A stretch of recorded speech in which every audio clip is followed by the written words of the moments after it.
This is a story from Lunar Love Tales. The night Lunar Blackthorn chose my sister, I was already carrying his child. He didn't know. He still doesn't.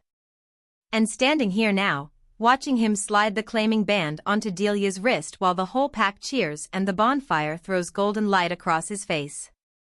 I realize he may never know. Because that is what I have decided. That is the promise I made to myself in the dark, 3 weeks ago, when 2 lines appeared on a test I'd taken alone in a gas station bathroom 20 miles outside pack territory. 2 lines. And a future that collapsed in on itself like a dying star. My name is Sophia Voss. I am the second daughter. The quiet one. The forgettable one. The one who lives in the library and speaks only when she has something worth saying and has spent her entire life being the background character in her sister's story. And 3 weeks ago, Lunar Blackthorn held me like I was the only solid thing in his world. He pressed his lips to my hair and said my name in the dark, Sophia, like it meant something sacred. Like I meant something sacred. I believed him. God help me, I believed him. Now I watch him look at my sister the way I thought he looked at me, and I understand, with a clarity so sharp it cuts, that I was wrong. I was so completely, catastrophically wrong. The crowd around me erupts as Lunar lifts Delia's hand. She is radiant. She is always radiant. Golden-haired and bright-eyed and magnetic in the way that some people simply are, the ones the world bends toward without understanding why. The ones that alphas choose. I press one hand to my stomach. Just for a second. Just long enough to make the promise. He will never know. You are mine. Only mine. And I will burn this whole pack down before I let you become a secret he has to manage. I drop my hand. I turn away from the ceremony. I walk into the dark between the trees, and I do not look back. Because if I look back, if I see his face one more time, I am afraid of what I might do. I am afraid I might stay. And staying, right now, would destroy everything. Stop. Breathe. This is not where the story ends. This is where it begins. Chapter 1. 8 weeks before the ceremony, I was exactly where I always was on a Thursday evening. Alone. Happy about it. The pack library occupied the entire lower floor of the main lodge, stone walls, low ceilings, the kind of deep permanent quiet that felt less like silence and more like held breath. Most wolves avoided it. The pack's idea of recreation ran toward bonfires and territory runs and the loud communal chaos of the great hall upstairs. I ran toward books. Specifically, toward the boundary survey records of 1962 through 1989, which I had been cross-referencing against the current territory maps for 6 months and which had already revealed 4 significant errors that could have caused a border dispute with the Greywood pack if left uncorrected. No one had asked me to do this. No one had noticed I was doing it. Typical. I was 3 hours deep into the survey records, my notes spread across the worktable in a system that looked like chaos but was actually meticulous, when the side door opened. I didn't look up. The side door was my door. Nobody used the side door. It didn't even appear on the lodge's interior map because the previous librarian, old Aaron, who'd retired to the mountain territory before I was born, had deliberately left it off to protect the space. I'd found that out from the original building records. It was exactly the kind of detail I collected. You're Sophia Voss. I looked up. He was standing just inside the door, still half in shadow, and even in bad lighting I knew exactly who he was. Everyone in Silver Peak knew exactly who Lunar Blackthorn was. He was the Alpha's son. The future Alpha.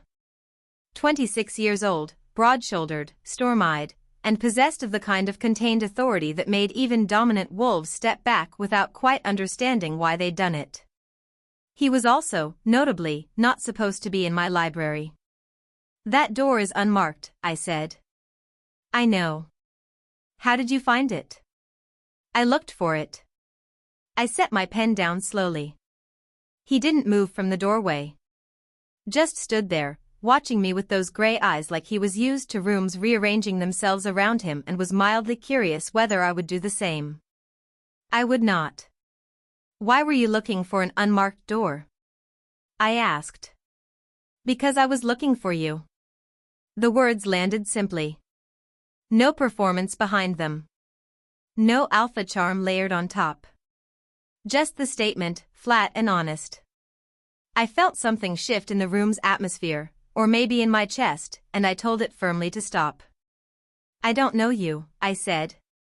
No, he agreed. But I know you. He moved to the nearest shelf, ran one finger along the spines of the record books with the careful attention of someone who actually understood what he was looking at.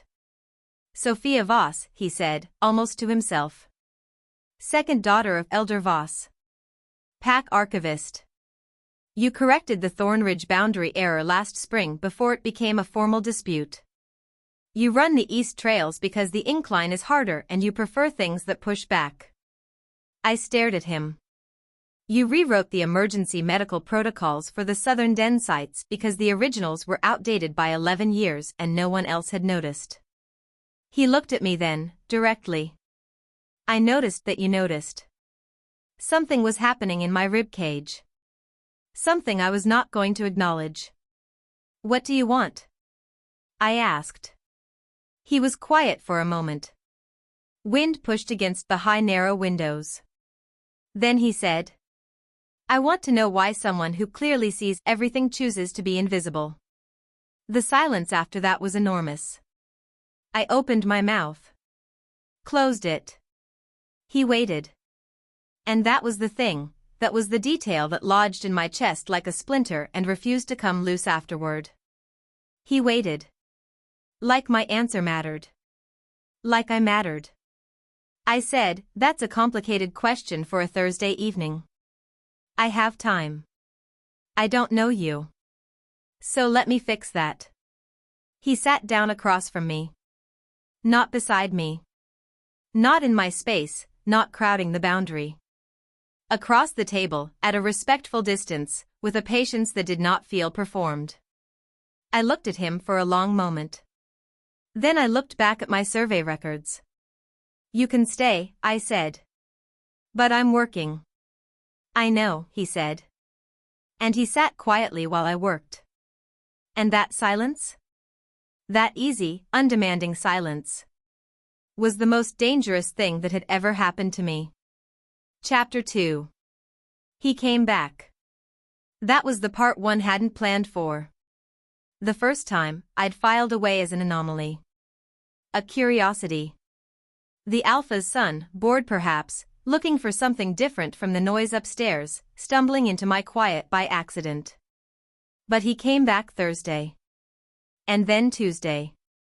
And then, without either of us making a formal arrangement, it became simply a thing that happened. Lunar in the chair across from my work table. Me with my records and my notes and my carefully maintained pretense that his presence didn't change the temperature of the room. We talked. Slowly at first. Carefully, the way you move around something you're not sure is stable. He asked questions nobody ever asked me, not about what I did, but about how I thought. Why I'd chosen archival work. What I believed about the old pack histories. Whether I thought the territorial traditions were worth preserving or worth questioning. I had opinions. I had so many opinions. I'd spent 23 years accumulating opinions that nobody wanted to hear, and now here was this man, this alpha, sitting across from me in the quiet asking for them like they were worth something. You think the claiming ceremony is problematic, he said one evening. Not a question. He'd read it in something I'd said. I hesitated. I think it places enormous pressure on a biological process, I said carefully. The mate bond should be what it is, instinct, chemistry, the goddess's design. Putting it inside a ceremony with an audience of 400 people turns it into a performance. And performances have expectations attached to them. And if the bond doesn't perform on cue? Then someone gets humiliated in front of the whole pack. I looked at my notes. Or they pretend. And pretending is worse. He was quiet for a moment. You've thought about this a lot. I've thought about everything a lot. I paused. It's what happens when you're mostly invisible. You observe. You think. You form opinions that never go anywhere. They're going somewhere now. I looked up at him. He was watching me with an expression I couldn't decode. You're different, he said. From what? From everyone I talk to. You talk to a lot of people. I talk at a lot of people, he said. There's a difference. Something in that landed softly and then sank deep.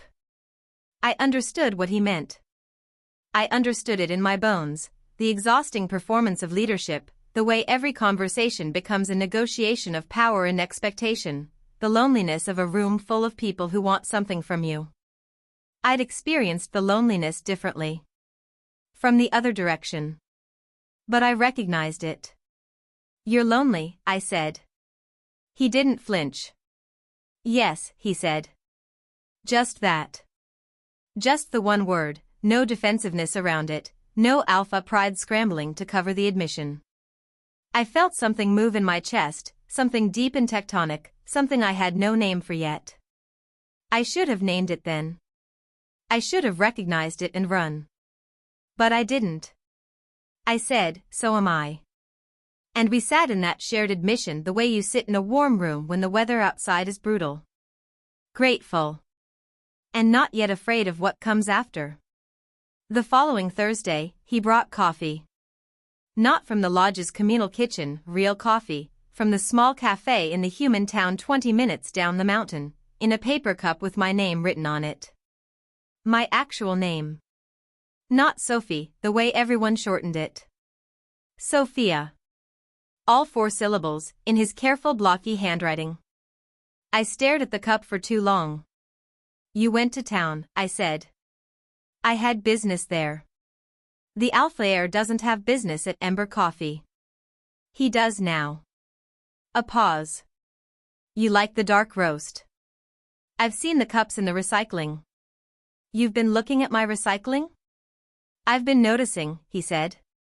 There's a difference. I sat with that. He settled into his chair. We worked in comfortable silence, and I drank the best cup of coffee I could remember having, and I told myself. This is fine. This is just friendship. He is just a man who finds you interesting. Don't make it into something else. But here's what I couldn't explain, couldn't rationalize away, couldn't file into any of my careful mental categories. When he was in the room, I breathed differently. Not faster. Not nervous. Deeper. Like my lungs finally had room. Like my body had been waiting for something it hadn't known to name, and had quietly, without permission, decided that this was it. That he was it. And that is the thing about fate when it finds you. It doesn't ask. Chapter 3. The night everything changed, it wasn't dramatic. That's the thing people don't understand about the moments that alter your life forever. They don't arrive with music. They don't announce themselves. They come quietly, like a door opening in the dark, and by the time you realize what you've walked through, the door is already closed behind you. It was a Tuesday in late September. The pack had been tense for days, a border challenge from the Greywood Wolves, 3 incidents at the northern perimeter, the Alpha calling emergency councils that ran past midnight and left the entire lodge vibrating with suppressed anxiety. I'd stayed late in the library. Not because I was needed, I never was, not in any official capacity, but because the records I'd been researching suddenly seemed critically relevant. If the Greywood challenge escalated, the old boundary treaties would become the primary legal framework, and there were 3 provisions in the 1974 Accord that I was fairly certain even the Alpha's advisors didn't know about. I was pulling the relevant documents when the side door opened. Lunar looked like he'd been through something. Not physically, no injuries, no blood. But there was a quality to his stillness that I recognized from long hours of watching him without appearing to watch him. He was holding himself very carefully, the way a person does when they're afraid that letting go will mean falling. Bad counsel? I asked. The worst. He closed the door behind him. Leaned against it. Greywood is pushing harder than we expected. My father is considering a response that I think is a mistake. He won't hear it. What kind of mistake? He looked at me. And then he just told me. The entire situation. The political specifics, the tactical disagreement, the way his father's senior advisors were all too afraid of the Alpha's certainty to push back, the way Lunar had pushed back anyway and been dismissed with a patience that was more insulting than anger. He didn't simplify it. He didn't soften it for a civilian. He told me the real version, the complicated version, and then he stopped and looked at me like he was waiting. Show me the current boundary map, I said. What? The one your advisors are working from. Show me. He pulled his phone out, found the digital map, slid it across the table. I found the 1974 Accord. I placed it beside the map. I said, your father wants to push back at the northern ridge. That will look like aggression under the 47 Accord because this clause, I pointed, defines any incursion above this elevation marker as offensive movement, regardless of intent. He stared at the document. Then at me. Nobody on the council mentioned this. Nobody on the council has read the 1974 Accord, I said. It's in the secondary archives. Most people don't know the secondary archives exist.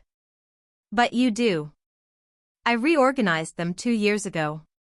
He was still staring at me with an expression I was starting to categorize as specific to Lunar Blackthorn and deeply unsettling. Sophia, he said. If your father responds at the midridge instead, here, it falls entirely within defensive parameters. It accomplishes the same tactical goal without triggering any of the provisions that Greywood could use against you legally. He looked at the maps for a long time. Then he said, you just solved the problem my father's entire council couldn't solve in 3 days of meetings. I just found the right document, I said. That's all. That's everything, he said. In this situation, that is everything. The silence that followed was different from our usual silences. Charged. Electric in a way I felt across my skin. He was still looking at me, and I was looking at the maps, and I was very specifically not acknowledging the thing that was happening in the air between us. Sophia. You should take the documents to your father tonight, I said.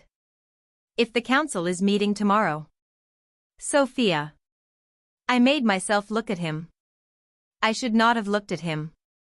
His eyes were the color of a storm that hadn't broken yet, and they were fixed on me with an intensity that made the room feel smaller. Thank you, he said. You don't have to. Not for the documents, he said. For this. For all of this. For the past 6 weeks of, he stopped. Something moved across his face. I don't know how to explain what this has been for me. My heart was doing something extremely unhelpful. You don't have to explain it, I said. I want to. Lunar. When I'm here, he said, quiet and careful and so completely direct it stopped my breath, I feel like myself. The actual version. Not the heir. Not my father's son. Not the wolf everyone is waiting to become the next thing. He paused. Just myself. And I haven't felt that in a very long time. I didn't say anything. I couldn't. I don't know what to do with that, he said. Neither do I whispered. We were close. I hadn't noticed us becoming close, the table was small, and at some point during the map comparison we'd moved to the same side of it, and now we were 12 inches apart and I could feel the warmth coming off him like something physical. His hand was on the table. Mine was beside it. He didn't reach for me. He waited. That was the thing about Lunar that I would carry forever, that I would turn over in my hands in the dark for years afterward. He always waited. He always let me choose. I moved my hand the 3 inches it needed to move. My fingers touched his. And that was it. That was the whole beginning. The rest of it happened gently, slowly, with a sweetness that I had never expected from someone the pack feared and other wolves deferred to without understanding why. He kissed me like I was something worth being careful with. Like I was something worth slowing down for. And I, who had spent 23 years being the background character, the forgettable one, the sister who didn't quite fit. I let myself believe it. For 3 weeks, I let myself believe it completely. Those 3 weeks are a whole other story. And someday, I might tell it. But right now, we are back at the beginning. We are back at the night of the claiming ceremony. And Lunar Blackthorn's hand is around my sister's wrist. And everything I believed, everything I let myself hope, is turning to ash in my chest. Chapter 4. I left Silver Peak 3 days after the ceremony. I told my father I needed research materials from the regional pack archives in Dunmore, 2 territories over, a 12-hour drive. A perfectly reasonable professional excuse that he accepted without question because he always accepted my excuses without question. That was the benefit of being forgettable. Nobody looked too closely at your reasons for leaving. I packed 1 bag. I took the boundary research files I'd been working on, because if I left without work, my father would know something was wrong, and Elder Voss noticed very little but he noticed patterns. And I drove east with both hands on the wheel and the radio off and my mind completely, deliberately blank. I made it 4 hours before I had to pull over. A gas station outside Millhaven. Fluorescent lights. The smell of oil and cold concrete. I sat in the parking lot and pressed my forehead against the steering wheel and let myself feel it, just for a minute, just long enough to acknowledge that it was real, the specific, surgical pain of watching the person who had held you in the dark choose someone else in the light. 1 minute.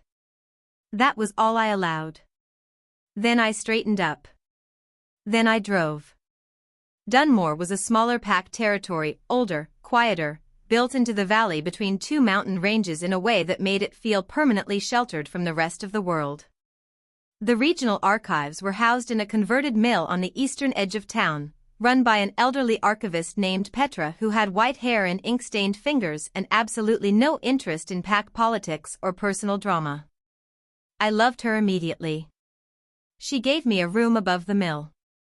She gave me access to the full archive. She asked no questions. I stayed. 1 week became 2. 2 became 4. I told my father the research was more extensive than expected. I sent formal reports. I made it look like work, because it was work. The archive held records I'd never had access to.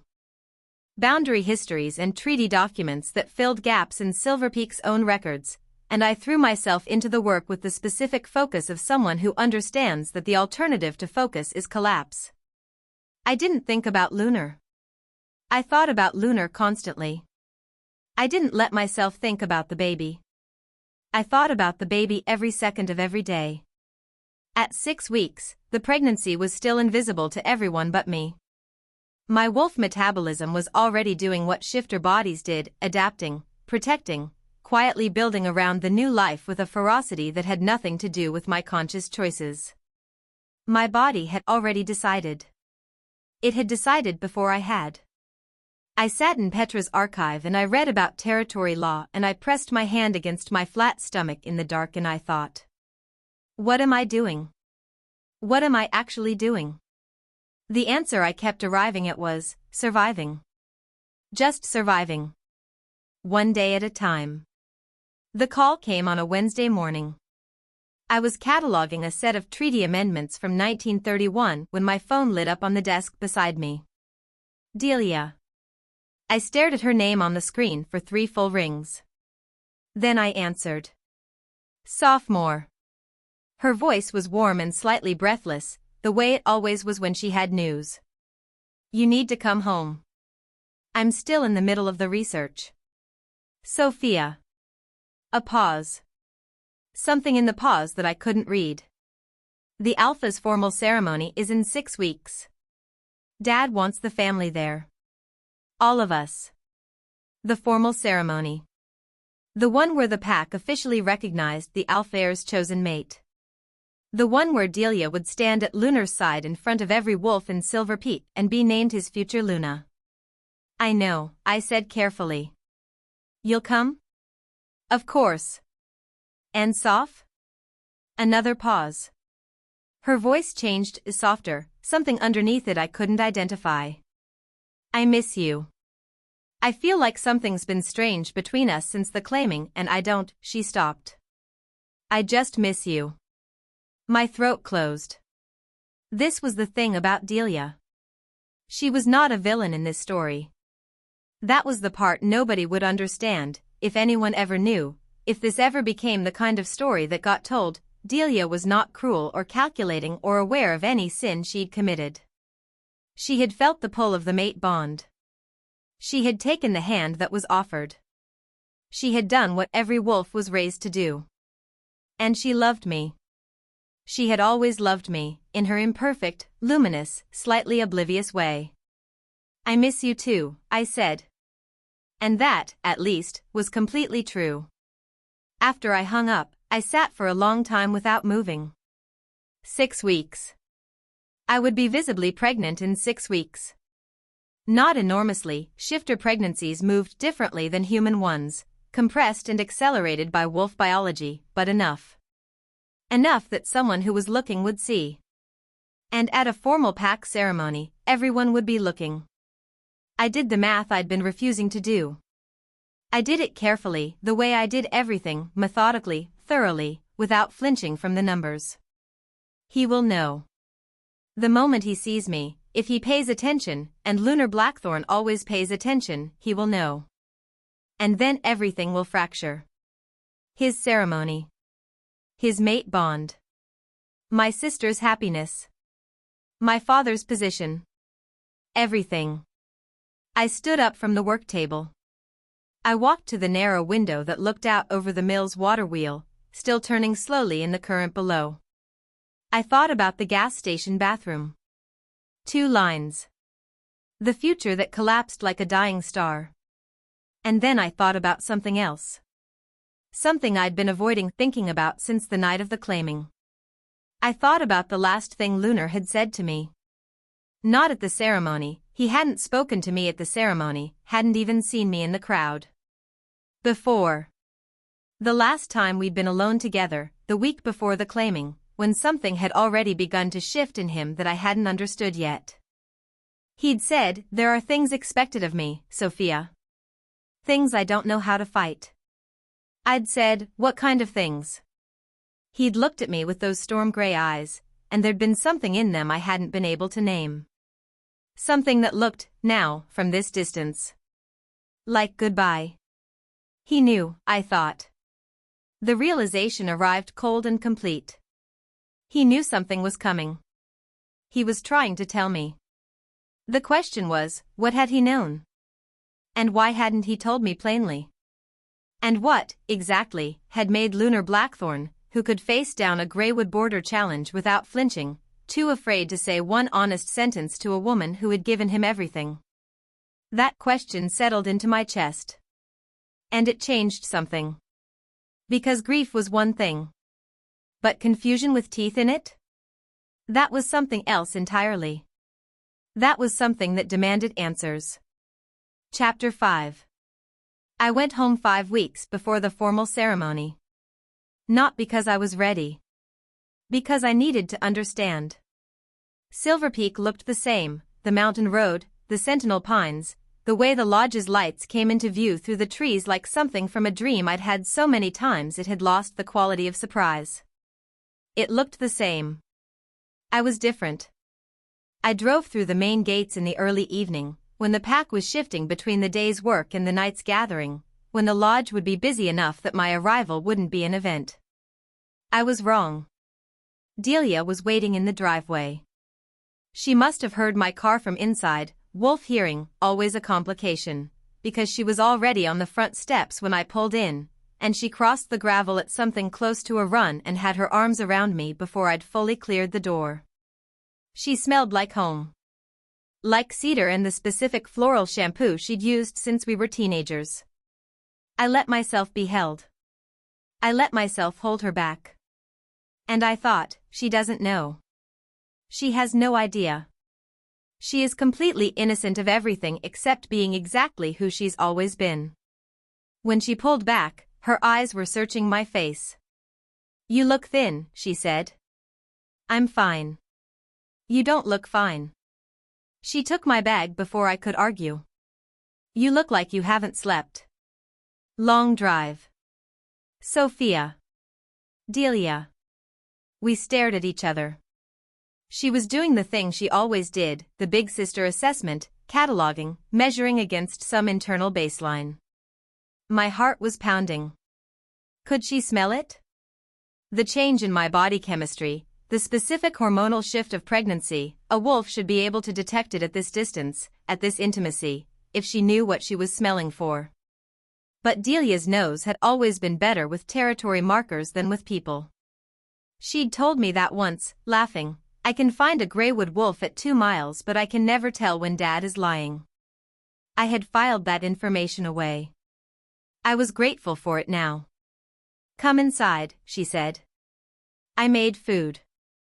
She led me into the house like I was something fragile. Like she knew I needed to be handled gently even if she didn't know why. That was the thing about Delia. She felt things with her whole body. She just didn't always stop to understand what she was feeling. We ate at the kitchen table, just the two of us. Our father was at a council meeting, wouldn't be back until late, and Delia talked the way she always talked, in waves, covering everything at once. Pack gossip. The formal ceremony plans. Her nervousness about her new role, which surprised me. I hadn't expected her to be nervous, had assumed she was thriving inside the golden light of her new position. "It's a lot," she said, pushing food around her plate. "Everyone watches you differently when you're the Luna to be. Like every single thing you do is a preview of who you'll be when you're actually in the role." "You'll be good at it," I said. Because she would. Whatever I felt about the rest of it, that was simply true. Delia had the warmth for it. The social intelligence. The ability to walk into a room and make everyone in it feel seen. The inverse of my invisibility, the mirror of everything I'd never been able to do. Lunar says the same thing. She smiled. A real smile, slightly uncertain at the edges. "He's kind. He really is. I don't know him very well yet. It's strange, isn't it, being bonded to someone you're still learning? But he's patient." I wrapped both hands around my mug. "Patient," I said. "He doesn't push. He gives me space to settle into it." She paused. "I think underneath all the alpha authority, he's actually quite private. Reserved." "I know," I thought. "I know exactly how private he is. I know that he laughs quietly, like he's not sure he's allowed to. I know that he takes his coffee without anything in it but thinks about adding sugar and then doesn't. I know that when he's working through a problem he goes completely still, and the stillness is how you can tell his mind is moving fastest. I knew all of that. And Delia was just beginning to learn him. The unfairness of it sat in my throat like something I couldn't swallow. "Sophia?" I realized I hadn't responded. "Sorry," I said. "Tired. Tell me more about the ceremony plans." She talked. I listened. And underneath the conversation, underneath the warmth of the kitchen and the familiar smell of home, I was doing something else entirely. I was planning. I saw him the next morning. I hadn't planned it. I'd intended to avoid him entirely, at least for the first few days, at least until I'd had time to rebuild the walls I needed. But the Pack Lodge had one path from the eastern residences to the main hall, and Lunar was on it. He was with 2 of his senior wolves, deep in conversation, and I was crossing from the opposite direction, and there was exactly 1 second in which we could both have looked away. Neither of us did. The world did not stop. The ground did not shake. He simply saw me, and I saw him, and everything I had spent 8 weeks trying to build against this moment turned out to be made of paper. His pace slowed. His wolves kept walking for 3 steps before they realized he'd fallen behind. "Alpha," one of them said. "Give me a moment," he said. They moved ahead.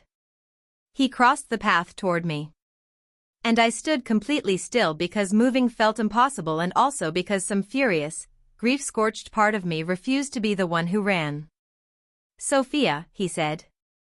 My name. All 4 syllables. The same way he'd always said it. I had prepared a face for this moment. A neutral, collected, professional face. The face of a woman who had processed her feelings and reached peace and bore no one any particular malice. I had prepared it very carefully over 8 weeks. It lasted approximately 4 seconds under his gaze. "You're back," he said. "The formal ceremony is in 5 weeks. I know." A pause. "I didn't know if you'd come. My sister needed me here." Something moved across his face at that. Something complicated. "Sophia." "Don't," I said. Quietly. Not angry. I was saving the anger because anger was a resource and I needed to be careful with it. "I just want to." "I know what you want," I said. "You want to explain. And I want to tell you that I am not ready for that conversation. I may never be ready for that conversation. But I am here for my sister and for my family and I need you to respect that boundary." He was quiet. He looked at me the way he'd always looked at me, with that focused, complete attention that had undone me from the beginning.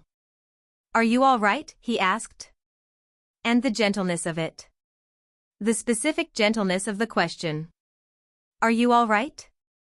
Not "are you angry?" Not "are we okay?" Not a question about himself at all. "Are you all right?" I felt something crack in the wall I'd been building. "I'm fine," I said. It was the biggest lie I had ever told. He knew it. I could see that he knew it. But he nodded. He let me keep it. He stepped back and let me walk past him on the path, and I made it all the way to the tree line before I let myself breathe. He cannot know, I thought. He cannot know, and I cannot break, and I have 5 weeks to hold this together. 5 weeks. I can do 5 weeks. Chapter 6. The problem with 5 weeks was that Silver Peak was not a large territory. Lunar was everywhere. Not pursuing me, he was honoring what I'd asked, keeping his distance, being precisely as respectful as I should have been grateful for. But he was the alpha heir. He moved through the pack's spaces the way blood moved through a body, constantly, necessarily, impossible to avoid. I saw him at morning council briefings I attended for the boundary research. I saw him at the communal dinners I couldn't skip without causing my father concern. I saw him in the evenings sometimes, moving through the lodge's lower corridor toward the library, and once I held very still in the shadow of a doorway while he walked past and told myself that hiding was a reasonable and mature response to the situation. And every time I saw him, the same thing happened. He saw me too. Not looking. Not pressing. Just aware. The way you are aware of a fire in a room. Not staring at it. Not moving toward it. Just knowing, at every moment, exactly where it is. I began to understand that he was doing the same thing I was. Holding himself still. Waiting for something. I didn't know what either of us was waiting for. Delia found me in the library on a Thursday afternoon. That hit me in a strange place. Thursday, the library, the exact geography of where everything had started, and I had to spend a moment reorienting before I could respond naturally. "I've been looking everywhere," she said. "I was working. Dad needs us both at the elder meeting tonight. Something about the formal ceremony venue." She dropped into the chair across from me, the specific chair, and propped her chin on her hand. "Can I ask you something?" "Yes." "Do you like him?" I went very still. "What?" "Lunar."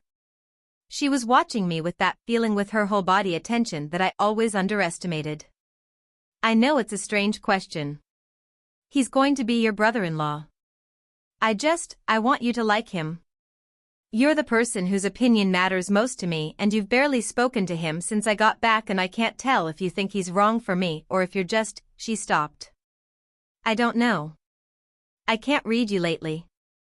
My heart was doing something painful and rhythmic. I don't know him very well, I said. Careful. True. But what's your impression?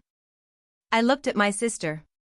At her golden hair and her open face, and the genuine anxiety underneath the question, the anxiety of someone who had stepped into an enormous life and wanted, desperately, for the person she loved most to validate that she hadn't made a mistake. I think, I said slowly, that he is a serious person. That he carries a lot. That he doesn't show most people the parts of himself that are most worth knowing. Delia blinked. That's very specific for someone you barely know. I'm observant. You're always observant. She was still watching me. Do you think he's right for me? The question I could not answer. Not honestly. Not without destroying everything. I think, I said, that what matters is whether you feel right with him. She was quiet for a moment. I feel safe, she said. Is that enough? I thought there'd be more fireworks. The stories always make it sound like. Stories are stories, I said. Safe is real. Safe is actually what lasts. She nodded slowly. Seeming to accept it. Seeming to find comfort in it. And I sat across from her in the chair where Lunar used to sit, in the space where everything had begun, and I told my sister that safe was enough. And I wondered if I believed it. And I pressed one hand flat against my stomach under the table, just for a second. Just long enough. The elder meeting ran late. By the time it ended, the lodge was quiet, the communal spaces empty, the lights in the great hall dimmed to their nighttime level. I was cutting through the east corridor toward the residential wing when I heard voices. Two of them. Low. Male. Tense. I slowed. The Alpha's study was around the corner, and the door was not fully closed, and I knew I should keep walking. I knew with absolute certainty that I should keep walking. I stopped. Not a question of what you feel, Lunar. It never was. The Alpha's voice. Caden Blackthorn Sr., massive, immovable, a man who had led Silverpeak for 30 years with a certainty that left no room for alternatives. I understand that. Lunar's voice. Controlled. I'm asking you to help me understand why. Because the Delia girl is the right choice. Her bloodline. Her temperament. Her visibility in the pack. Aluna needs to be seen, son. She needs to be the kind of woman that the pack can organize itself around. Silence. And if I had chosen differently? Lunar said. There was no differently. I made that clear before the ceremony. Something cold moved through me. You told me who to choose, Lunar said. Not a question. A statement. Flat. Careful. I guided you toward the right choice. That's my role. And if the bond hadn't? The bond follows the will of the Alpha's line, his father said. You know this. When an Alpha commits to a choice, the bond responds. It's not magic, boy. It's biology in service of leadership. More silence. Longer this time. Go to bed, the Alpha said. The ceremony is in 5 weeks. Your focus should be there. Footsteps. I moved fast, back down the corridor, around the opposite corner, pressing myself against the wall with my heart slamming so hard I could feel it in my ears. The bond follows the will of the Alpha's line. When an Alpha commits to a choice, the bond responds. I stood in the dark and I let that rearrange everything. He hadn't felt the bond for Delia. Or, not the way I'd assumed. Not the thunderclap recognition, the sole deep certainty, the goddess's finger pointing unmistakably. His father had pointed. And Lunar had. What? Complied? Been unable to fight it? Chosen duty over? Over what? Over me? I pressed both hands flat against the cold stone wall and breathed. He knew, I thought. The week before the ceremony, when he said there are things expected of me, he was telling me. He was trying to tell me and he couldn't say it plainly and I didn't understand. The grief and the fury arrived at the same time. Tangled together. Indistinguishable. Because understanding why didn't fix anything. He had still stood at that ceremony. He had still chosen. And my child, his child, was still growing in the dark, unknown and unacknowledged, building a future in a world where its father belonged to someone else. Understanding the reason didn't change a single one of those facts. But it changed something inside me. It lit a small, dangerous fire. And fires, once started, have their own ideas about where they'll spread. Chapter 7. The letter arrived on a Tuesday. Not a text. Not an email. An actual letter, handwritten, on pack stationery with the Silver Peak seal pressed into the envelope flap in dark blue wax. My father's handwriting. I recognized it before I even opened it, the careful, slightly formal script of a man who had always communicated better on paper than in person. Elder Voss, the pack called him.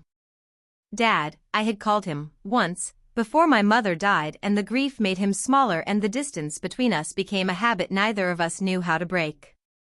I sat at Rena's kitchen table for a full 10 minutes before I opened it.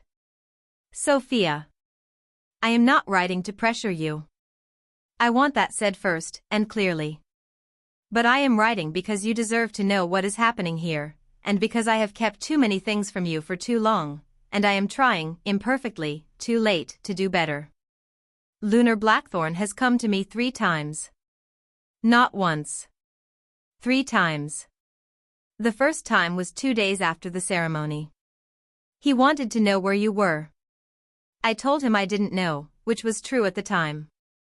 The second time was 6 weeks later. He knew I'd received a letter from you by then. I don't know how he knew, but he did. He asked me again.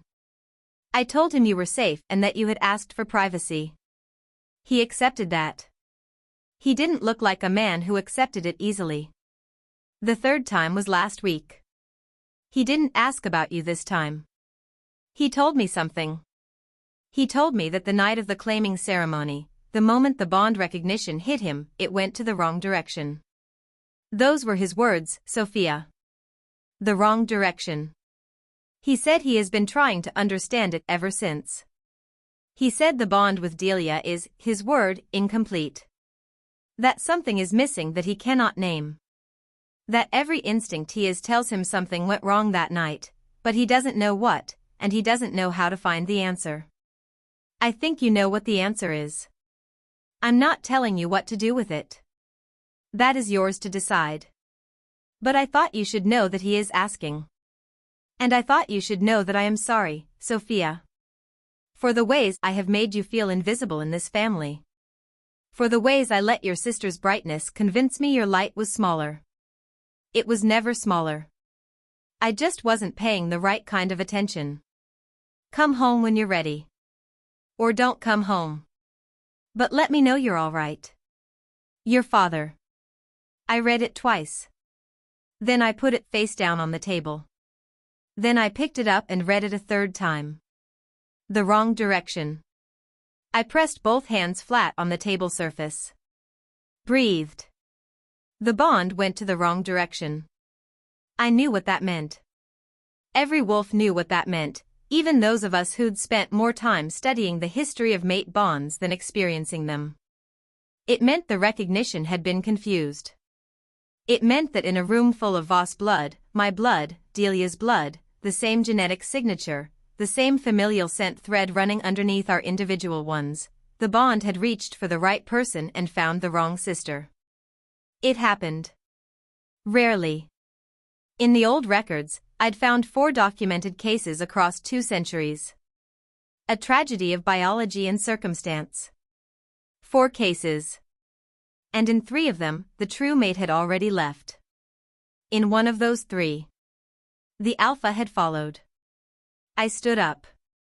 Sat down. Stood up again.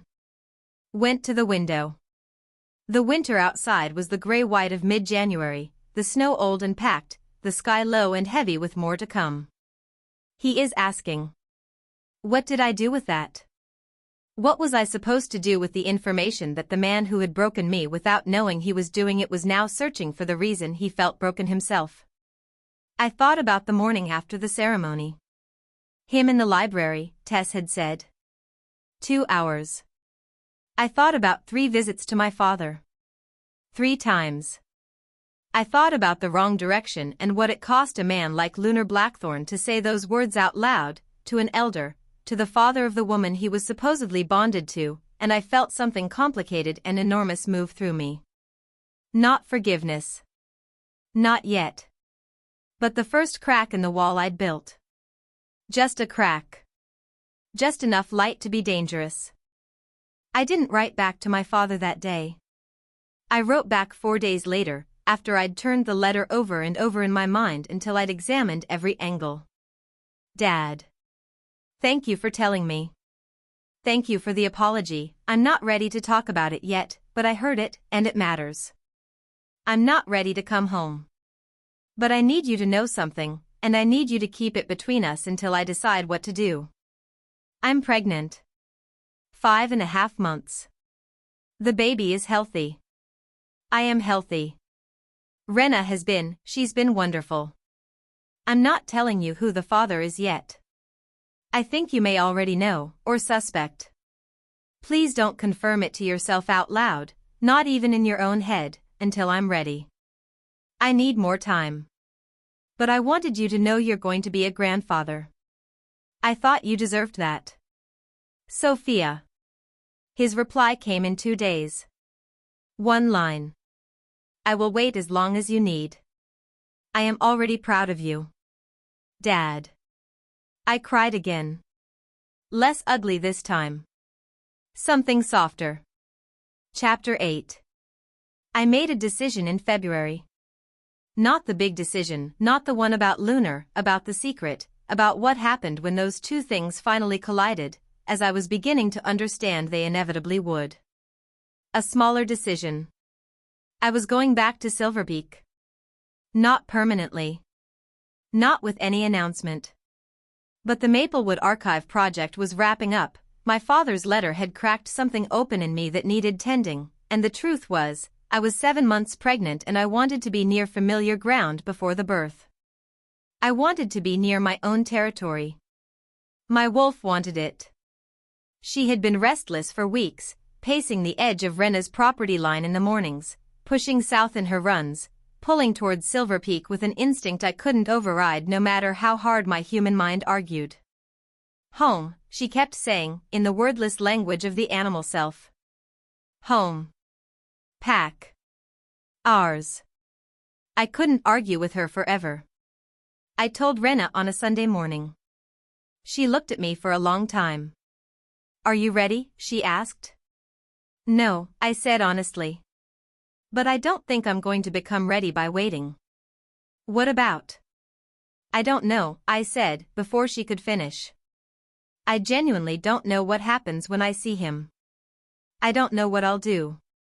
But I know I can't make the decision from here.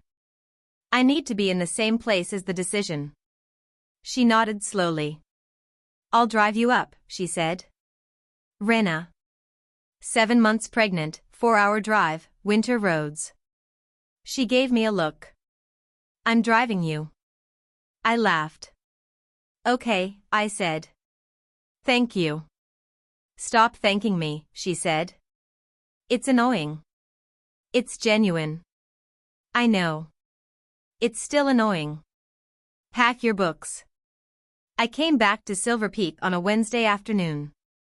The pack felt it before they saw me. That was the thing about returning to your home territory after a long absence, the way the communal awareness registered the familiar scent and sent a ripple through the network before any visual confirmation caught up.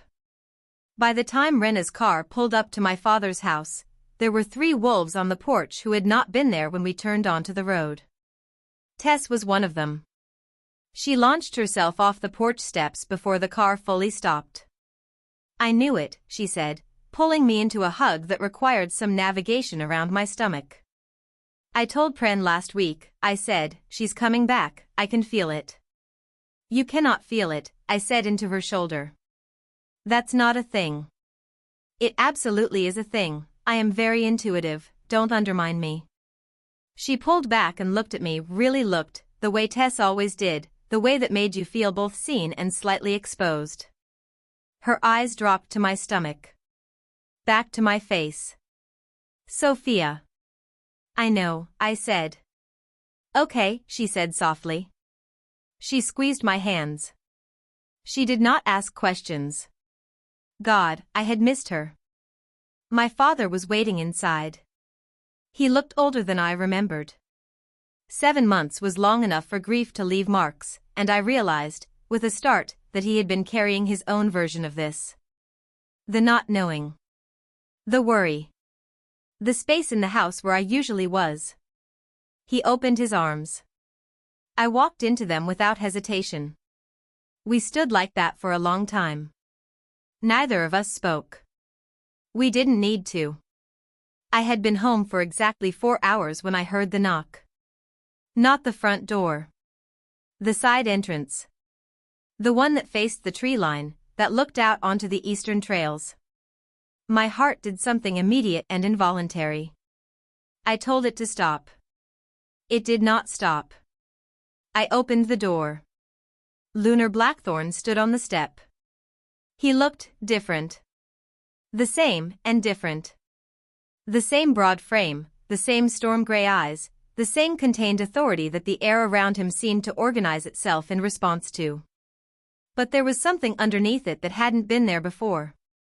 Something worn. Something that looked, if I let myself see it clearly, like a man who had been searching for something for 7 months and had not found it and was beginning to suspect he was looking in the wrong places. His eyes went to my stomach. And stayed there. The silence was enormous. I watched him understand. I watched the calculation happen, 7 months, the timing, the 3 weeks before the ceremony. I watched him do the math in real time, watched the result land on him like something physical. He looked up at me. "Sophia," he said. His voice was different. Something raw in it. Something cracked open. "Don't," I said. "I need to." "Not here," I said. "Not on my father's step. Not like this." He nodded. One slow nod. Like he was afraid that if he moved too fast I would close the door. He was right. "Tomorrow," I said. "The East Trail. 7 in the morning." "Okay," he said. "Lunar." He waited. "I need you to understand something before tomorrow," I said carefully. "This child is mine. Whatever we say to each other tomorrow, whatever happens after, that doesn't change." Something moved across his face. Not argument. Not the alpha instinct to assert claim. Something more complicated than that. "I understand," he said quietly. And then, very carefully, like he was choosing each word the way you choose footing on unstable ground. "I just need you to know that I didn't know. Whatever you think of me right now, and I think you have every right to think very little of me right now, I need you to know I didn't know." I looked at him for a long moment. "I know you didn't know," I said. "Does that matter?" The question was honest. Genuinely, painfully honest. I thought about it. "I don't know yet," I said. And I closed the door. Chapter 9. I didn't sleep. I lay in my childhood bed in my father's house and stared at the ceiling and listened to the familiar sounds of Silver Peak at night, the distant howl of the Northern Patrol, the wind through the pine ridge, the creak of the old house settling around me like an exhale, and I argued with myself until the sky went from black to gray to the pale cold blue of early winter morning. The argument went like this. "He doesn't deserve an explanation. He's the father of your child. He chose Delia. He went to your father 3 times. The ceremony was the ceremony. The bond was confused. That's not the same as a choice. He still stood up there and put the band on her wrist. He went to the library the morning after. He stayed 2 hours. Stop defending him. I'm not defending him. I'm trying to understand the full picture. Understanding the full picture is how you end up forgiving things you shouldn't forgive. Understanding the full picture is how you make good decisions instead of just emotional ones. The baby moved. That stopped the argument. The baby moved at 3 in the morning, a slow rolling shift, the heel or elbow press that I'd learned to recognize over the past 2 months, and I put both hands on my stomach and felt the rest of the argument dissolve into something simpler. Whatever happened tomorrow? Whatever happened after tomorrow? I needed to make decisions that this child could be proud of someday. Not the decisions of a woman trying to protect herself from more pain. The decisions of a mother. Those were different. The East Trail at 7 in the morning was frozen and beautiful. Ice on the pine needles catching the early light. The particular silence of winter forest, not empty, but held everything breathing slowly under the cold. I arrived first. I stood at the 2-mile marker, the old oak with the hollow where the first aid kit still lived, where I'd cleaned his wound the night of the ridge run 2 years before all of this started, and I waited. He arrived 3 minutes later. He'd come on foot, not in wolf form. So had I, for obvious reasons. We stood in the winter forest in our human shapes and looked at each other across 10 feet of frozen ground. "Thank you for coming," he said. I said I would. "I know. I wasn't sure you'd," he stopped. "I was afraid you'd change your mind." "I thought about it," I said honestly. He nodded. "Ask me," I said. "Whatever you need to ask. Ask it." He was quiet for a moment. "Then, why didn't you tell me?" "When?" I said. "When exactly was I supposed to tell you? The morning after the ceremony, while the pack was still celebrating? A week later, when the claiming announcement went out? Was I supposed to walk up to you and Delia and?" "Before," he said. "Before the ceremony." I stopped. "I found out 4 days before the ceremony," I said carefully. "And you want to know why I didn't come to you 4 days before the ceremony?" "Yes. Because 4 days before the ceremony, I had no reason to believe it would change anything," I said. "You hadn't told me about the ceremony. You hadn't told me there was a ceremony happening. For 3 weeks we were, whatever we were, and then you stopped coming to the library. No explanation. No conversation. You just stopped." He flinched. I watched it move across his face. "I know," he said. "Do you know why I didn't tell you?" My voice was steadier than I expected. "Because I thought you already knew I existed and had decided I wasn't enough. And showing up pregnant to a man who had already decided you weren't enough is," I paused. "There's a word for that kind of desperation. I wasn't willing to be that." "Sophia. Let me finish." He closed his mouth. "I made a decision from a place of pain," I said. "I know that. I've had 7 months to sit with it and I know it wasn't entirely the right decision and I know it needs to change. But I need you to understand where it came from. I need you to understand that I wasn't trying to take something from you. I was trying to survive something." The silence after that was long. He crossed the 10 feet between us slowly. Not closing the distance entirely, stopping 6 feet away, still giving me space, still letting me control the geometry of this. "Can I tell you something?" he said. "That's why we're here. The night I stopped coming to the library," he said. "My father called me in. He told me the council had identified a potential mate alliance. A pack bond that would strengthen Silver Peak's position in the territorial negotiations. The Greywood situation was still unresolved, and a claiming alliance with the right family would shift the balance. He paused. He told me it was my duty. That the Althayer's claiming was never entirely a personal matter. I watched him. I told him I needed time, Lunar continued. He gave me 4 days. And in those 4 days I went to the library 3 times and you weren't there. It was midweek, you had different hours. I didn't know that, and I told myself that was a sign. That what we were was a library thing, a quiet thing, that I was reading too much into it. His jaw tightened. I told myself that because it was easier than the alternative. What was the alternative? Admitting that I was falling in love with you, he said.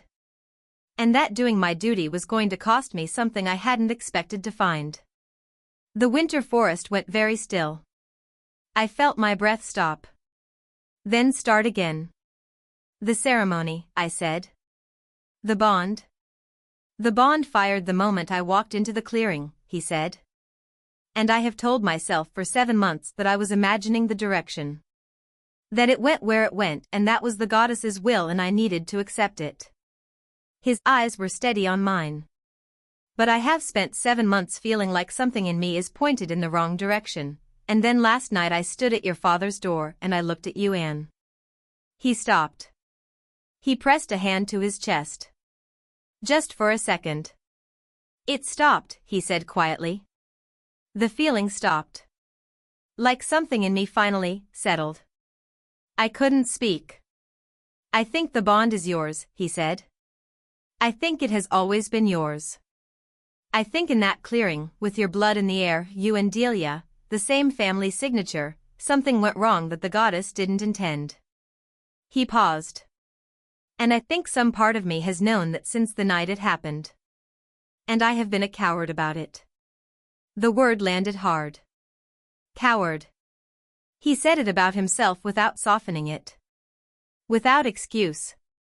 I looked at him for a long time. What does Delia know? I asked. Something shifted in his expression. More than I've admitted to myself, he said. She knows the bond feels incomplete. She's felt it too, she told me so, 2 months ago. She thought it was something she was doing wrong.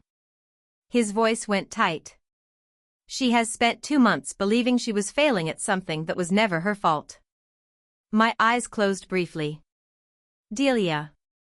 Whatever my complicated feelings about my sister, whatever the complicated history of being the overlooked one, the background character, the sister in the shadow. Delia had not done this to me. She had walked into a ceremony and been chosen and believed in it. She was a victim of this too. I opened my eyes. She can't know about the baby yet, I said. Not until I know, he said. I'm not making decisions today, I said. This conversation is not a resolution, Lunar. It's a beginning. I know, he said again.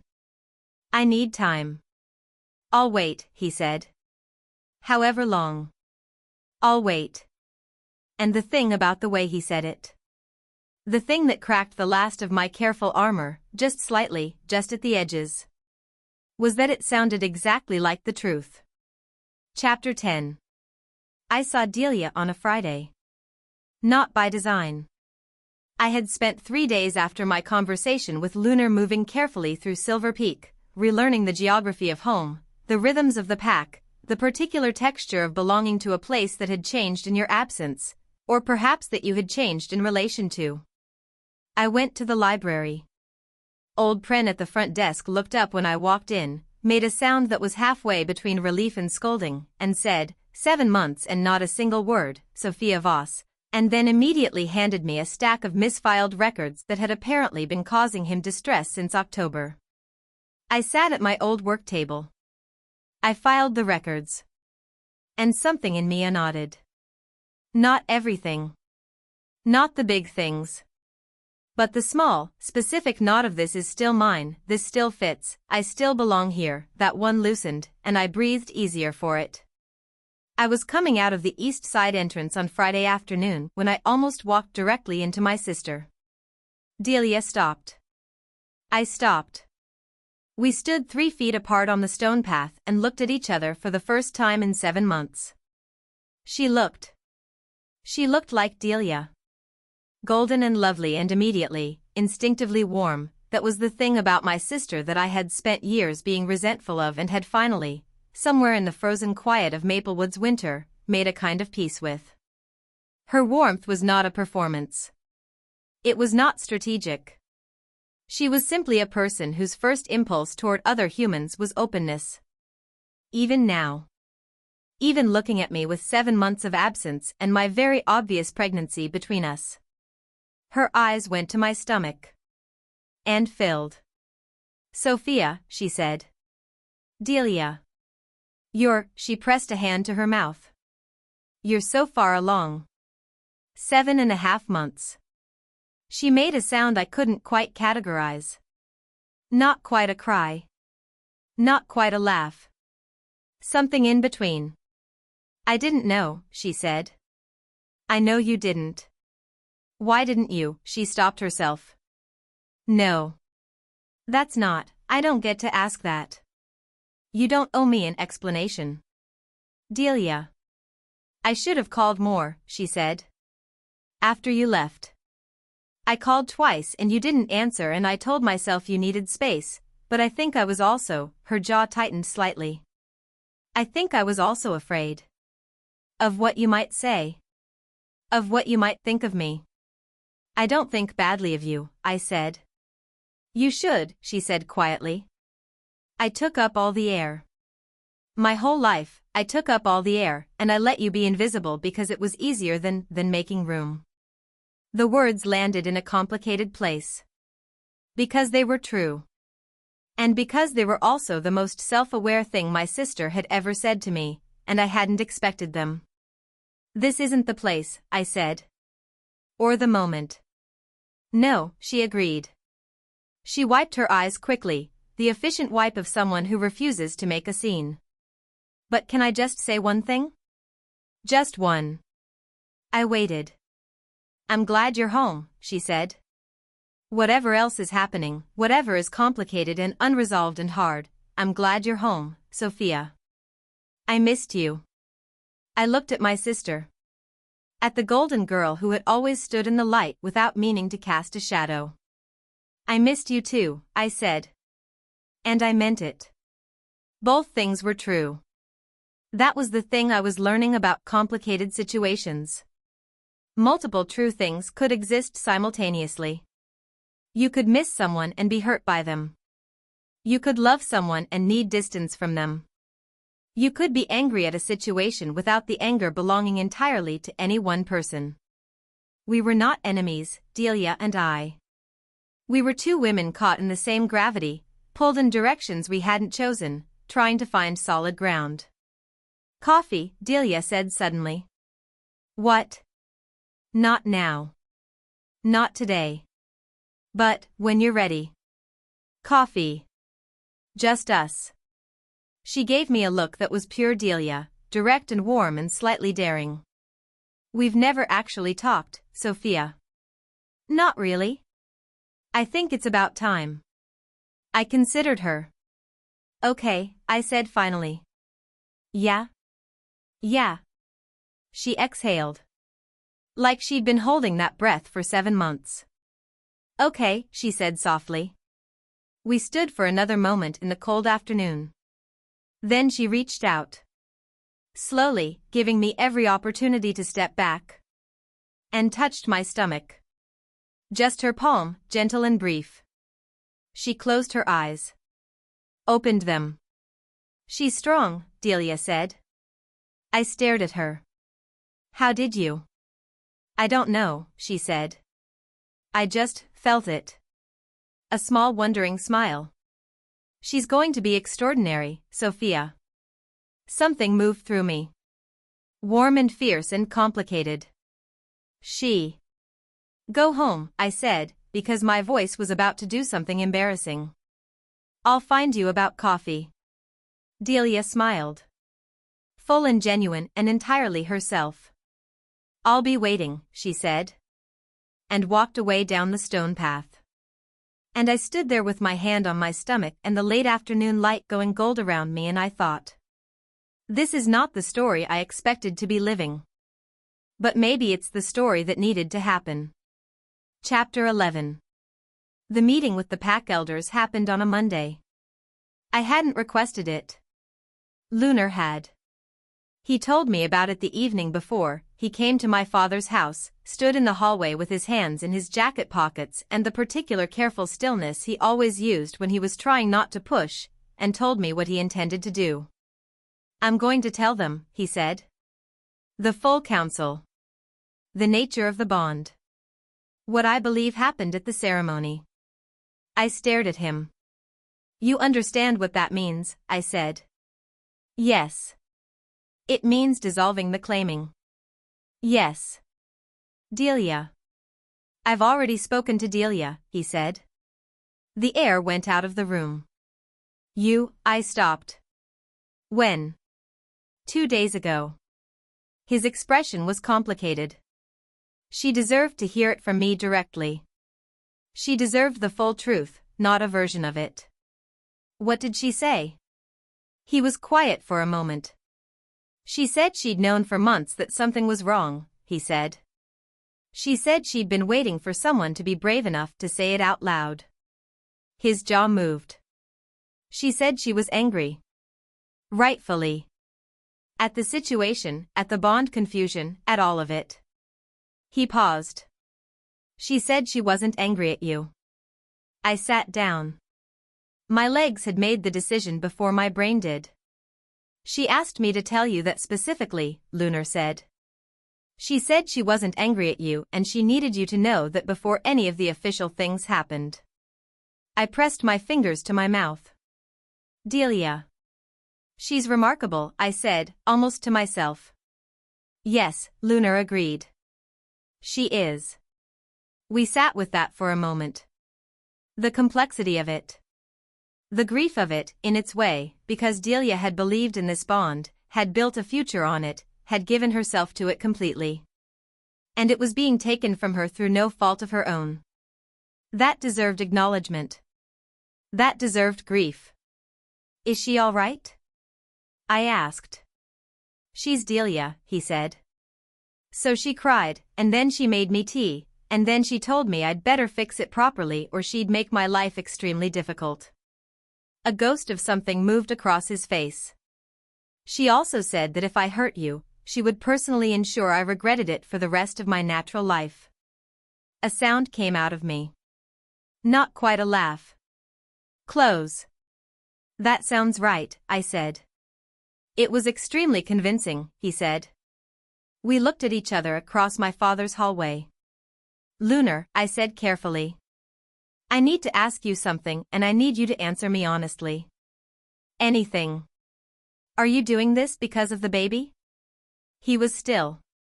Because if you're doing this out of obligation, I said, if this is an alpha's sense of duty rather than what you said on the trail, then I need to know.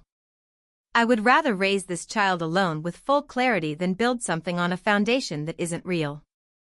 He crossed the hallway. Not all the way. He stopped close enough that I could feel the warmth of him, that specific radiating warmth I'd catalogued 7 months ago and never quite forgotten. When I was 17, he said quietly, my father explained to me the difference between the things an alpha heir does out of duty and the things he does because they're right. He said the duty things would always be clear and cold and straightforward. And the right things, he stopped. He said the right things would scare you. Because they require you to choose them freely, which means they can also be refused. I waited. Finding out about the pregnancy confirmed what I was already moving toward, he said. It accelerated it. It made certain things urgent that might otherwise have taken longer. His eyes were steady on mine. But Sophia, I was already going to the elders. I was already going to tell the truth. The baby is mine and I will not pretend otherwise. But the bond, he pressed his hand briefly to his chest, the same gesture as the trail. The bond is yours. That has nothing to do with obligation. That is the most real thing I have ever felt. The silence afterward was the kind that asks something of you. The kind you either step into or step back from. I had spent 23 years stepping back. I stepped in. Okay, I said. Okay? Tell the elders, I said. Tell them the truth. All of it. Something moved across his face. Relief so deep it looked like pain. And after, he asked carefully. After the council, after the bond is formally recognized, after all of it. What do you want, Sophia? What do you want? I thought about the question. The real answer. Not the protected answer, not the armored answer, not the answer of a woman managing her expectations in anticipation of disappointment. The real one. I want to stop being the background character, I said. In my own story.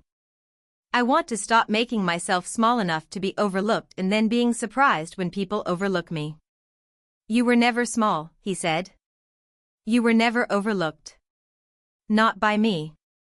I know that now, I said. I'm starting to know that. His hand moved. The same 3-inch shift I'd made 7 months ago in the library. His fingers touched mine. And I let them. The council meeting lasted 4 hours. I was not present for most of it. I sat in my father's study with Tess and a pot of tea and my own heartbeat loud in my ears, and I waited. Tess talked, she always talked, it was her primary gift, the ability to fill silence with warmth, and I half listened and rubbed slow circles on my stomach and thought about the mechanisms of change. How change rarely looked like what you imagined. You imagined it coming in a clear moment, a decision, a declaration, a dramatic turn. It actually came in the accumulation of smaller true things. A letter from a father. A conversation on a frozen trail. A sister pressing her palm to your stomach and saying she's strong. A man standing in a hallway telling you that the right things scare you because they require choice. Change was just truth, stacking up until the weight of it shifted something fundamental. That was all. That was everything. My father came to the study at 6 in the evening. He stood in the doorway. He looked tired and older, and also, underneath that, something that looked cautiously like hope. The council has formally recognized a bond misalignment, he said. The claiming dissolution is approved. It will be announced at the full moon gathering. I exhaled. And the bond recognition? I asked. He looked at me for a long moment. Formal recognition of the true bond will be presented simultaneously, he said. If both parties consent. He was asking. Through the formal language, he was asking. I thought about everything I'd told myself I wanted. Stop being the background character. Stop making yourself small. Tell them yes, I said. My father closed his eyes for just a second. When he opened them, they were bright. I'll tell them, he said. Chapter 12. The full moon gathering happened 3 weeks later. My daughter was born 2 days before it.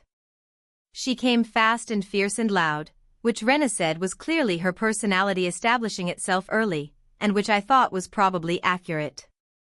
She came into the world at 4 in the morning in the Pack Medical Center with my father on one side and Tess on the other and Rena asleep in the chair in the corner, having driven 4 hours the moment I called. She was small and perfect and furious. She had gray eyes. Storm gray, immediately and unmistakably, the exact color of her father's. I held her against my chest and felt the world rearrange itself completely. Everything I thought I understood about love, about strength, about what I was willing to fight for. All of it reorganized around this small, furious, perfect person. Hi, I whispered to her. She blinked at me. I've been waiting for you, I said. I've been carrying you through the hardest thing I've ever done. And you were there the whole time. My throat tightened. Thank you for that. For being the thing I was certain of when everything else was uncertain. She made a sound. Small and decisive. Like she understood. Like she agreed. Lunar came in the morning. I had asked for the night, just the first hours of her life to be hers and mine and no one else's, and he had respected it without question. He knocked quietly. I said, "Come in." He stood in the doorway of the hospital room and looked at us. And I watched something happen to him that I'd never seen happen to anyone. The complete and total dissolution of every layer of protection. Every wall, every reserve, every careful containment, gone. Just a man looking at a child. His child. For the first time. He crossed the room slowly. Sat carefully in the chair beside the bed. "Can I?" he started. I transferred her to his arms. He held her like she was the most valuable thing he'd ever touched. She opened her eyes and looked at him. He made a sound. Low and involuntary, from somewhere below language, from the place where the wolf self lived and the human self couldn't quite reach. And I understood that in that moment, in that room, the thing that had been broken 7 months ago was beginning, slowly, carefully, with full understanding of the work it would require, to become something new. Not what it had been. Something better. Something chosen. "She has your eyes," I said. He looked up. His own eyes were bright. "She has your chin," he said. "Her chin is enormous," I said. "That is entirely you." He laughed. A real laugh, surprised out of him, the kind I'd heard in the library in the quiet evenings and had been afraid I might never hear again. "What's her name?" he asked. I'd thought about this for weeks. Turned it over, tested different options, looked for the one that felt right. "Luna," I said. He went very still. "Sophia." "Not after you," I said. "Or not only." The moon kept showing up in this story, the full moon, the ceremony, the ridge run, the gathering. It kept appearing at every important moment. I looked at my daughter. She was made in the light of it. She survived inside me through a full winter of it. I paused. "It seems right." He looked at the baby. At Luna. "It's perfect," he said quietly. We sat in the early morning light, the three of us. The pack outside was waking. The moon was setting somewhere beyond the window. And in the medical center on the edge of Silver Peak territory, in the quiet space between one chapter ending and another beginning, something that had started broken was finding its shape. The full moon gathering, 2 days later, was not what I expected. I expected formality. I expected the weight of ceremony, the audience, the performance. What I got was my pack. Gathered on the hillside in the winter moonlight, wrapped in coats and carrying lanterns, with the particular communal warmth that only a pack can generate, that sense of collective belonging, of shared story, of we are this together. The dissolution was read aloud. Formal language, ancient phrasing, the words the pack had used for 2 centuries to mark the moments when the goddess corrected what biology had confused. Delia stood at the edge of the gathering. I found her eyes. She looked complicated. Sad, and resolute, and genuinely, startlingly warm. She gave me the smallest nod. I held it like the gift it was. The bond recognition came after. Lunar stood beside me. Luna was in my arms, wrapped against the cold, her storm-gray eyes tracking the lantern light with the focused attention of a brand new person encountering the world. The elder spoke the recognition words. And when it was done, when the formal language finished and the moon sat overhead and the pack began the low collective sound that served as their response to an official recognition, that deep hum that carried across the hillside like a living thing. Lunar leaned close. Not to the crowd. Not performing. Just to me. "I'm sorry it took this long," he said quietly. "For finding you. For not being braver sooner." "We got here," I said. "We did." "And we have her," I said. Luna, at that moment, grabbed my finger. Her grip was extraordinary. Fierce and certain and entirely unconcerned with the complexity of the situation she'd been born into. "Just mine," her grip said. "I am here. I am real. I chose you both. Yes, Lunar said softly. We have her. And for the first time in longer than I could remember. I was not invisible. I was not the background character. I was not the wrong sister. I was exactly where I was supposed to be. In my pack. Under my moon. With my daughter in my arms and the person the goddess had always intended beside me. I was seen. Completely, finally, irreversibly seen. And it felt. It felt like the first full breath after a very long time underwater. Like coming up. Like surviving. Like beginning. Luna is 3 months old. She has decided, apparently, that sleep is optional and that 4 in the morning is an excellent time to have opinions about things. I am sitting in the library. Our library. The work table has been expanded. Lunar moved in a second chair 6 weeks ago without making a production of it, just arrived with the chair and set it across from mine, and now the space that used to be entirely and privately mine has become something shared. I thought I would mind. I don't. Luna is asleep in the carrier against my chest, finally, having exhausted her 4 a.m. opinions and surrendered to the warmth. I am working on the boundary records.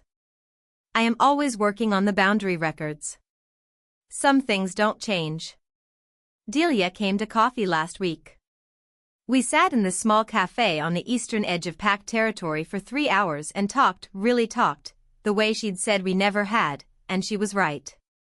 We hadn't. We talked about our mother. About growing up. About the particular grief of being loved by a family that didn't always know how to show it. About the ways we'd both been shaped by the space between us, her by the pressure to be golden, me by the habit of invisibility. She cried. I cried. She told me she was thinking of going north, a posting with the Interpack Council, something that would take her out of Silver Peak for a year, give her space to figure out who she was outside of the story everyone here had written for her. Is that running away? She asked. No, I said. Running away is what I did. What you're describing sounds like running toward. She considered that. Yes, she said finally. That's exactly what it is. She leaves in the spring. I will miss her. That's the truth, simple and complete. I will miss my golden, radiant, complicated sister. And she will come back. And when she does, we will have more to say to each other. We are still learning how to know each other. I think we have time. Lunar comes into the library at 5 in the morning. He moves quietly, the way he always does, and he stops when he sees Luna asleep against me. His face does the thing. The dissolution thing. Every wall down. Just love. Plain and enormous and uncomplicated. He sits in his chair. He doesn't speak. He pulls the boundary survey I've been cross-referencing toward him and picks up a pen. These 2 sections overlap, he says quietly, not wanting to wake the baby. I know, I whisper. I'm building the case for a formal correction. You'll need the 47 accord.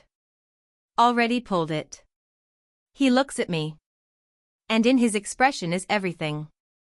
The library, and the coffee with my name in his handwriting, and the frozen trail, and the hallway, and the hospital room at 4 in the morning, and all the small accumulating true things that had built this. I love you, he says. Not a declaration. Not a performance. Just a fact. The same way he'd said my name that first night in the library, plainly, like it meant something. Like I meant something. I know, I say. He raises an eyebrow. I love you too, I say. Luna makes a sound in her sleep. Small and decisive. As if she agrees. As if she has always agreed. As if she knew, from the very beginning, from before the beginning, that this was where we were all supposed to end up. Not the wrong sister. Not the overlooked one. Not the background character in someone else's story. Just Sophia. Just home. Just exactly, precisely, completely enough. The end.